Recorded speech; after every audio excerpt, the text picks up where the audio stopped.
नमस्कार। आज हम 20वीं सदी के अंग्रेजी साहित्य पर एक बहुत ही दिलचस्प विश्लेषण की गहराई में उतर रहे हैं। हमारा स्रोत है AC वॉर्ड के काम द सेटिंग पर आधारित एक बहुत ही गहन अध्ययन। और इसे पढ़कर जो सबसे बड़ी बात सामने आती है वो ये है कि 20वीं सदी सिर्फ तारीखों का एक गुच्छा नहीं थी। ये एक ऐसा दौर था जिसने साहित्य की आत्मा को ही बदल दिया। तो हमारा आज का मकसद यही समझना है कि कैसे ये पूरी सदी जो युद्धों से, विज्ञान से, इतनी उथल-पुथल से भरी थी, उसने कहानी कहने के मतलब को, उसके पाठक को, उसके मकसद को सब कुछ बदल दिया।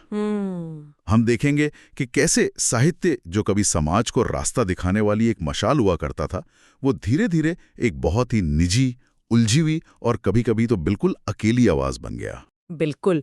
और वॉर्ड का जो विश्लेषण है वो जिस एक चीज पर बार बार लौटता है वो है विरोधाभास। 20वीं सदी एक तरह से विरोधाभासों का ही युग थी।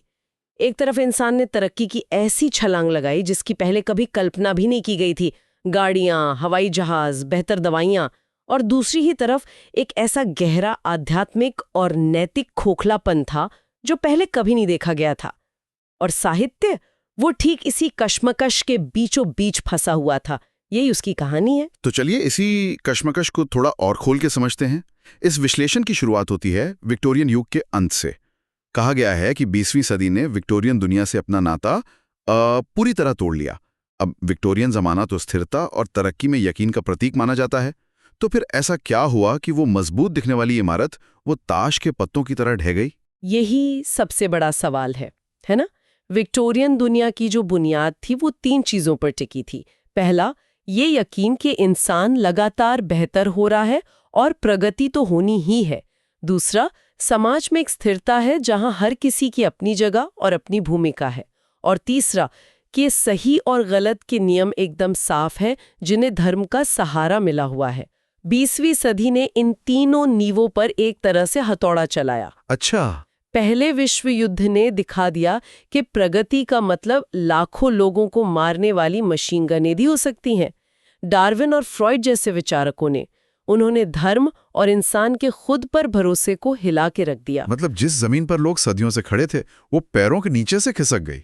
आत्मविश्वास की जगह एक गहरी अनिश्चितता ने ले ली। विश्लेषण में एक बहुत दिलचस्प जुमले का इस्तेमाल हुआ है, सवाल पूछने की आदत या इंटरोगेटिव हैबिट ऑफ माइंड। ये क्या था? ये उस दौर की हवा में था, कह सकते हैं।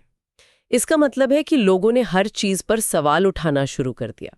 धर्म, नैतिकता, परिवार, सरकार, शादी, कुछ भी ऐसा नहीं बचा जिसे पवित्र मानकर छोड़ दिया जाए। बर्नार्ड शॉ जैसे लेखक इसके सबसे बड़े अगुआ थे।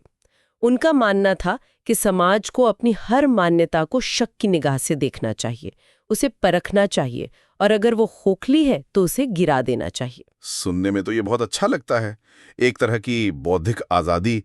लेकिन क्या इसका कोई दूसरा पहलू भी था? बिल्कुल।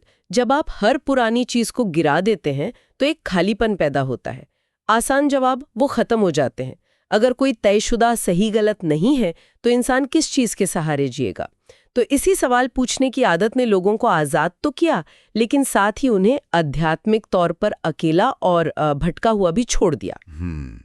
हर कोई अपने लिए सच की तलाश में निकल पड़ा और ये सफर बहुत अकेला था। और यहीं पर वो विरोधाभास आता है जिसकी बात आपने शुरू में की थी। एक तरफ ये आध्यात्मिक बिखराव और दूसरी तरफ भौतिक तरक्की। ये दोनों बातें एक साथ कैसे हो सकती हैं? मतलब एक तरफ इंसान अंदर से टूट रहा है और दूसरी तरफ वो प्रकृति पर फतह हासिल कर रहा है। और यही 20वीं सदी की सबसे बड़ी पहेली है। देखिए, एक तरफ क्या हो रहा था, मोटर कार सड़कों पर आ गईं, हवाई जहाज उड़ने लगे, टेलीफोन, रेडियो। हाँ, टेलीफोन और रेडियो ने दुनिया को जोड़ दिया, दवाइयों ने उम्र बढ़ा दी। ऐसा लग रहा था कि इंसान अपनी बुद्धि से हर समस्या का हल निकाल लेगा। लेकिन असल में ऐसा हुआ नहीं। स्वर्ग बनाने के औजारों से ही कहीं ना कहीं नरक का दरवाजा खुल गया। आपने बिल्कुल सही पकड़ा। वही वैज्ञानिक दिमाग जिसने पेनिसिलिन बनाया, उसी ने मशीन गन, टैंक और जहरीली गैस भी बनाई, और अंत में परमाणु बम। वॉर्ड की ये बात बहुत चुभने वाली है।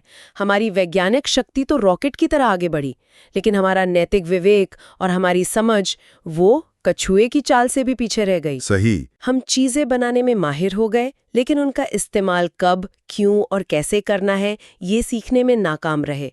तो नतीजा ये हुआ कि हमने आराम और शक्ति के बदले अपनी रूहानी शांति का सौदा कर लिया। तो जाहिर है जब समाज ही इतनी बड़ी उथल-पुथल से गुजर रहा हो तो उसकी कहानियां, उसका साहित्य कैसे अछूता रह सकता है? इन सारे बदलावों का किताबों की दुनिया पर क्या असर पड़ा? असर बहुत गहरा था और कई परतों में था। स्रोत इसे बहुत साफ तौर पर दिखाता है। सदी की शुरुआत में यानी 1900 के आसपास लेखकों का एक सीधा साधा मकसद था। H.G. Wells, Bernard Shaw, John Galsworthy जैसे लोग वो साहित्य को समाज सुधार का एक औजार मानते थे। अच्छा, मतलब वो अपनी कहानियों और नाटकों से दुनिया को बेहतर बनाना चाहते थे? हाँ, वो समाज की बुराइयों पर लिखते थे, गरीबी, असमानता, पाखंड, ताकि लोग जागरूक हों और बदलाव आए। उनका साहित्य आम पाठक के लिए था। भाषा सीधी, कहानी दिलचस्प और संदेश साफ। वो चाहते थे कि उनकी बात ज्यादा से ज्यादा लोगों तक पहुंचे। बिल्कुल।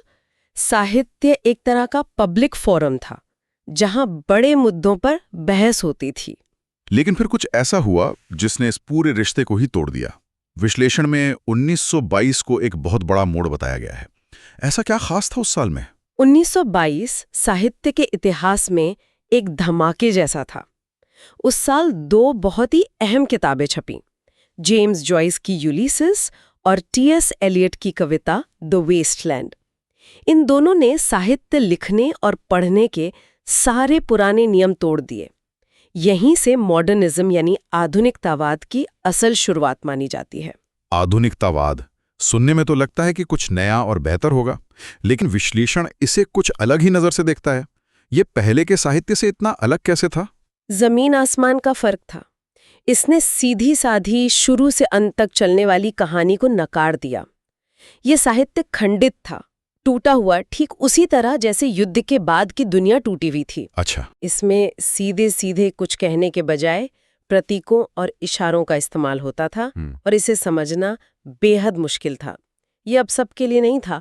वॉर्ड का कहना है कि साहित्य संचार के आम रास्ते से हटकर एक संकरी निजी गली में मुड़ गया। ये तो ऐसा जैसे कोई संगीतकार ऐसा संगीत बनाने लगे जो सिर्फ दूसरे संगीतकारों को ही समझ आए।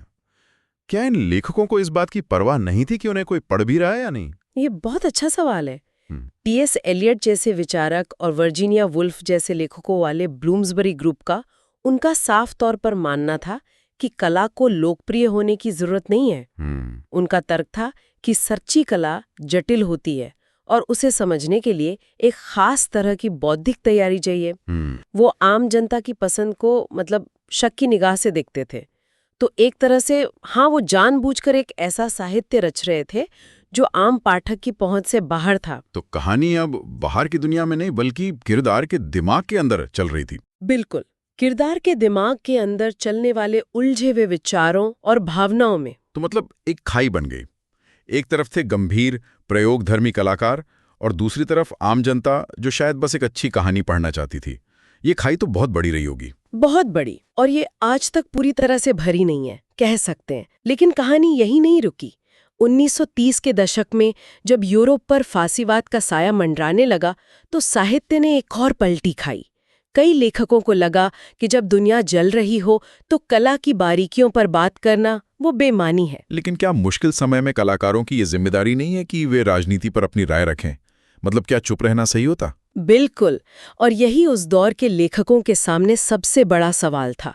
कई लेखकों जैसे W.H. ऑडेन और जॉर्ज ऑरवेल ने फासीवाद के खिलाफ जमकर लिखा, लेकिन वॉर्ड का विश्लेषण यहाँ एक चेतावनी देता है। वो कहते हैं कि जब साहित्य किसी राजनीतिक विचारधारा का हथियार यानी प्रोपेगेंडा बन जाता है तो वो अपनी आत्मा खो देता है। अच्छा।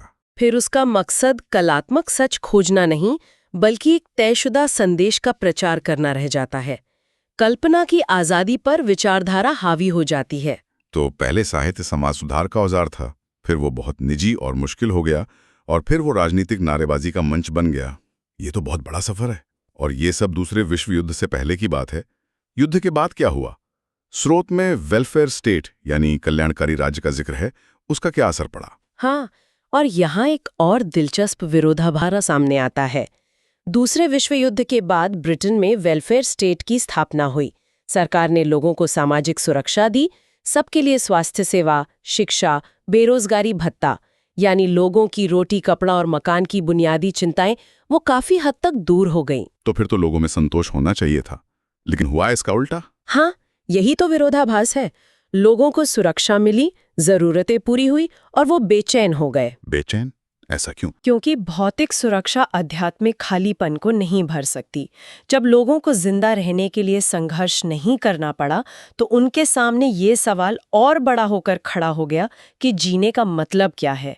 नतीजा हुआ उपभोक्तावाद में जबरदस्त बढ़ोतरी। अच्छा। लोग चीजें खरीदने में खुशी और पहचान ढूंढने लगे और साथ ही सत्ता के प्रति सम्मान में भारी गिरावट आई, चाहे वो सरकार हो, चर्च हो या परिवार का मुखिया। हर पुरानी संस्था पर सवाल उठाए जाने लगे। हाँ, और शायद इसी खालीपन को भरने के लिए मास मीडिया यानी जन संचार माध्यमों ने एक बड़ी भूमिका निभानी शुरू कर दी। बिल्कुल। ये एक नई और बहुत ताकतवर शक्ति थी। टेलीविजन हर घर में पहुंच गया। युवा विद्रोह, रॉक एंड रोल संगीत, नए तरह का फैशन वो संस्कृति का केंद्र बन गया। विज्ञापन अब सिर्फ सामान नहीं बेच रहे थे, वो मनोविज्ञान का इस्तेमाल करके लोगों के मन में इच्छाएं पैदा कर रहे थे। और वॉट का विश्लेषण खास तौर पर टेलीविजन को जिम्मेदार ठहराता है प्रदर्शनवाद और व्यक्तित्व पूजा की संस्कृति को बढ़ावा देने के लिए। व्यक्तित्व पूजा, ये तो आज के इन्फ्लुएंसर कल्चर जैसा ही लग रहा है। काफी हद तक समाचार और मनोरंजन के बीच की जो लाइन थी वो धुंधली होने लगी। कौन क्या कह रहा है, इससे ज्यादा जरूरी ये हो गया कि वो दिखता कैसा है और कितना लोकप्रिय है। सही। और विश्लेषण का तर्क है कि इस संस्कृति ने गंभीर सोच, धैर्य और नैतिक जिम्मेदारी जैसी चीजों को कमजोर कर दिया। हाँ। लोगों का ध्यान गहरी और मुश्किल बातों से हटकर आसान और सतही मनोरंजन पर चला गया। तो इस पूरी सदी के मंथन के बाद आखिरकार साहित्य के हाथ क्या लगा? इन सब बदलावों का अंतिम नतीजा क्या निकला? अगर हम साहित्य के मुख्य विषयों को देखें तो वो थे बिखराव, अकेलापन, संवादहीनता। हाँ। किरदार अक्सर समाज से कटे हुए, अपनी पहचान को लेकर उलझे हुए और बेचैन होते थे। बाहरी घटनाओं से ज्यादा जोर उनके मन के अंदर चलने वाली उथल-पुथल पर था। अच्छा। और कहानी कहने के तरीके में प्रयोग आम हो गए। सीधी सपाट कहानी की जगह ऐसी कथाएं आईं जहां समय आगे पीछे होता था और कई अलग-अलग नजरियों से कहानी बताई जाती थी। यानी साहित्य भी उसी दुनिया की तरह जटिल और खंडित हो गया जिसमें वो रचा जा रहा था। हाँ, और सिर्फ साहित्य ही नहीं, साहित्य की आलोचना भी बदल गई। वो बहुत ज्यादा अकादमिक और तकनीकी हो गई।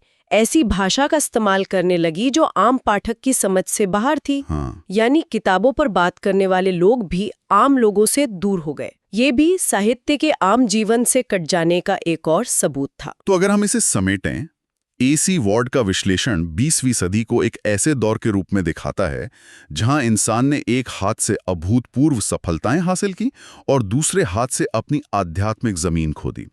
और साहित्य ने सिर्फ इस बदलाव की कहानी नहीं कही, बल्कि इस बदलाव ने साहित्य के स्वभाव को ही पूरी तरह बदल डाला। बिल्कुल। ये एक सार्वजनिक मार्गदर्शक होने से एक टूटे हुए स्व की निजी खोज तक का सफर था। साहित्य जो कभी समाज का आईना और मशाल हुआ करता था, वो अब एक टूटे हुए आईने के उन अनगिनत टुकड़ों जैसा हो गया जिसमें हर टुकड़ा एक अलग, अधूरी और अक्सर दर्द भरी तस्वीर दिखा रहा था। और ये हमें आज के लिए एक बहुत जरूरी सवाल पर लाकर छोड़ता है।